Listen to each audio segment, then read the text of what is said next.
Hello and welcome to the Columbia Daily Tribune's Courtside View basketball webcast. This is Tribune sports editor Joe Walljasper along with Tribune basketball beat writer Steve Valentic. Steve, as of this taping, Missouri is 8 games into its season with a 4-4 record. Safe to say that Missouri might be worse than our expectations, which were not that high to begin with. So I know there's a certain portion of the fan base that is using this as a referendum on Kim Anderson. To what extent do you think Kim Anderson is responsible for the slow start? Obviously the guy who's in that chair gets some blame for everything, and I think when you look at 4 losses. You certainly wonder why Missouri didn't play better against UMKC, which has not beaten another Division I team since they beat Missouri in the season opener. I think it's perfectly fair to question that result. I think the other 3 losses are they really don't match up very well with certainly Arizona, certainly Oklahoma, and also Purdue at this point. I just don't think they're as talented as those 2 teams, and I don't think it's reasonable to say that the coach who was hired in April, at the end of April, is responsible for that. I mean, you look at some of the most productive players Missouri's had. I mean, their leading scorer right now is a guy who this coaching staff brought in August. They haven't gotten much production at all from anybody who's a veteran other than Keith Schamberger. Who, again, this coaching staff brought in May or June. So, there just really was not a lot of talent on this roster. Their leading returning scorer, Jonathan Williams from last year, he averaged 5.8 points per game. He's played better this season. I mean, he's not played well enough for what they need him to be at this point. But, I just think that this was a bad hand that was dealt to Kim Anderson when he got the job. And, I don't think people can really evaluate what kind of job he's doing until you give him a year to see how he retools the roster and how players develop under him. And 8 games is not enough time to evaluate that. That being said, you do have to find a way to beat UMKC, but I don't know if 5-3 is really going to paint a dramatically different picture for this season. Right. Yeah, I think really, even though 4-4 doesn't look very good. If he doesn't come in and keep a hold of name and right, we don't know if Jaquin and Gant holding on to him will make any difference or not. But holding on to name and right at least, getting Techie, Gil Caesar, and Schamberger, if he doesn't get those guys, I mean, they could be 0-8. I mean, they could have lost to Chaminade if he's just got the few returning guys and then whoever the scraps they picked up along the way. So it could be worse even. I just think when I look at this team, it's just so profoundly untalented. I mean, it's not significantly more talented than these directional schools in Missouri. I mean, you watched the SEMO game, last week, and I didn't think Missouri was more talented. No, I mean, I don't know that they were dramatically less talented, but that's the point. Is they're on a fairly level ground right now with an Ohio Valley Conference team that is one of the better Ohio Valley Conference teams probably, but. UMKC had the best player on the floor. Oral Roberts definitely had the best player on the floor. And obviously the 3 games they've lost, or the 4 games they lost, if you include the UMKC, they didn't have the best. I mean, they're not very talented. No question. I mean, they've got some guys who seem like they can develop into good players, but they have a lot of developing to do, and that's not going to happen in 8 games for sure. Yeah, and the problem was he got every time a coach leaves, there's usually a reason, unless they're retiring on top or something, and Frank Eighth left because this was a great time for him to leave. Not only did some underclassmen go to the pros, there's some players that ended up getting kicked off, and plus, all those freshmen, he'd mostly brought in transfers who were leaving anyway, but then also the freshmen he did bring in, when they didn't play much, all transferred. So it was just kind of a shell of a program with no real core of even competent older players. I mean, not talking about great players, just competent older players. There just aren't those guys here. Yeah, I in the paper last week kind of looked at Oklahoma as maybe a program that could be a blueprint for Missouri to follow. And you look at what Lon Kruger stepped into when he arrived in Norman, and this is his 3rd year now fourth year now, and he's done a really good job there and has them nationally ranked. They really struggled this first year, but at least they had, a junior in Stephen Pledger, and I believe a senior in Cameron Clark, who had played, college basketball before and played some significant minutes for a couple of years, that probably understood how hard you have to play. And I think that's one thing that you've seen from watching this Missouri team is they're still learning that.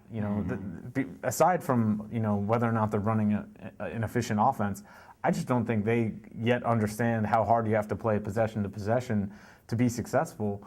I think there are times where something bad happens to them and they kind of shrink back from that, and it takes them 3 or 4 possessions to regain their footing, and all of a sudden like Oklahoma on Friday night is on a 13-2 run, and those are things that this team is definitely not talented enough to overcome, because they're going to have a hard time putting 13-2 runs on people. And I think that maybe is one of the reasons that some of the people who are frustrated with the job Kim Anderson has done, is that I think they thought even if they're an average team, they would play really hard all the time, because he came from the Norm Stewart school, and they would be a really good defensive team, which they haven't necessarily always been. But it's kind of a learned thing too. I think some of that is, it doesn't happen overnight. You would like to think they're going to be diving over the floor, but I know even that SEMO game, which they were sort of lucky to win, it took kind of a pretty good halftime tongue lashing to get Jonathan Williams to start playing really hard. So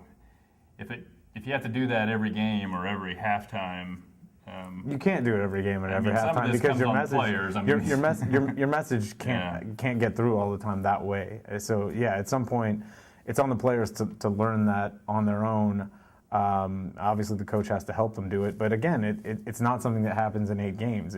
I think if we get into late January and this team's still struggling with that, then you start to wonder, is the message getting through? But it's only 8 games. It's really been 8 games in a short amount of time, because these games have been lumped together. I mean, they've yet to play a full month of the season.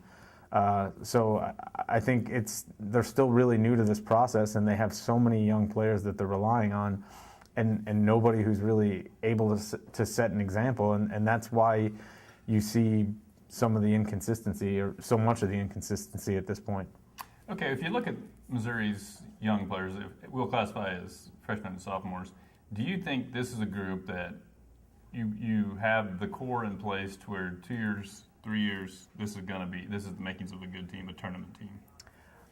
Or do you think that this is your group of okay/role players, and you need to find some star power to surround them with? I think there are guys on this roster that look like they could develop into stars, but you have to kind of squint to see it.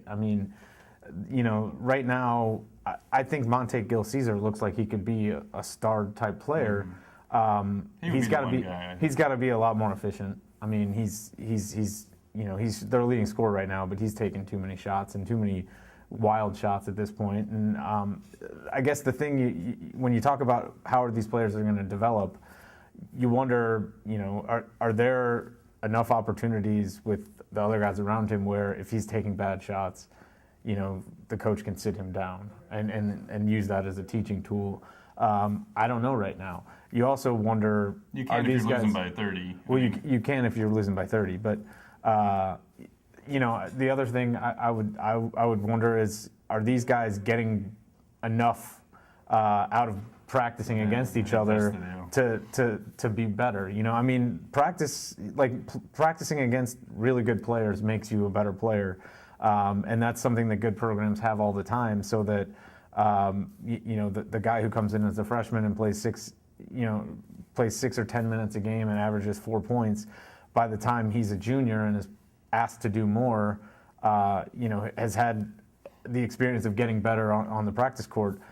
I don't know if there are guys that are challenging Monte Gil Caesar right now, or Naaman Wright right now. Maybe they can challenge each other, but that's going to be the key to see whether or not that happens over the next year or two, so that by the time those guys are juniors, they are players that you can really lean on to be your leaders. Mm-hmm.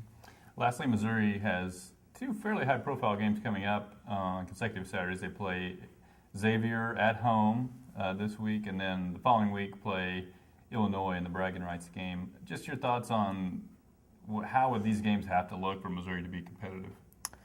Well, at some point, Missouri has to figure out a way to get something out of its two big men in Ryan Rosberg and Keanu Post. Or do they write them off and say we're going to go small all the time? Well, if they do that, one or the other, but either way, they need to find a way to get offense near the basket in some fashion on a somewhat regular basis. Because right now they're shooting 42% for the year from the field, which is not very good, but they're shooting like 39% from three-point range, which is exceptional, and that suggests that they're not making nearly enough shots inside.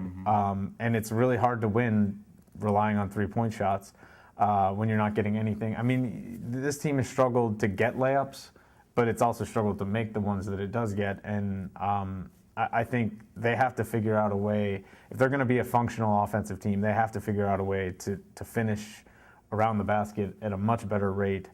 Otherwise, they're not going to beat anybody that's, in the mix for going to the NCAA tournament, which certainly Xavier and Illinois will be.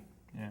I know Kim Anderson, throughout his career as an assistant, he was a big man as a player, and throughout when he was assistant Norm Stewart, he kind of worked with the big men, so I'm sure he will do all he can to work with Ryan Rosberg and Keanu Post. I wonder, though, if when you start playing good teams that your best hope to keep competitive is to go small and hope that they go small with you, which the year Missouri was really good. That first year under Frank Haith, they were a super small team, and I thought the interesting thing was so many opponents just decided we're going to go small with you rather than try to take advantage of the size. Once in a while, coaches will do that. They'll get wrapped up in the defensive end and trying to, a team like Kentucky couldn't go small if it tried, but the average team they're going to face, the average SEC team, would they tend to try to match your lineup, and maybe at that point you wouldn't be at quite such a disadvantage. Maybe the one difference, though, is that team at least had, it always had a post presence on the floor with Ricardo Ratliff, and that's the thing. You wonder, is there anybody who can provide that? Because, Jonathan Williams has been their most effective inside player, but a lot of his inside baskets have started on drives from 18 feet away. He's not a guy that, like Ricardo was, where you would throw it to him on the block or have him, positioned in the paint and play off, Phil Pressey's, dribble penetration. I think they need to find somebody who can provide those kind of points on a consistent basis, just so that there's a threat. Because as it is now, they just don't have anybody that really creates space on the perimeter by attracting defenders to them. And Rosberg has struggled to finish. Keanu has struggled to really hold on to the ball.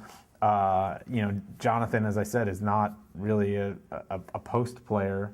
He's a guy who's big and can get some offensive rebounds and putbacks and things and score around the basket, but he needs to do more of that. The other thing is, until they get Jaquin and Gant on the court, they don't have a whole lot of bodies that they can play outside of having to play at least Rosberg, if not Rosberg in post.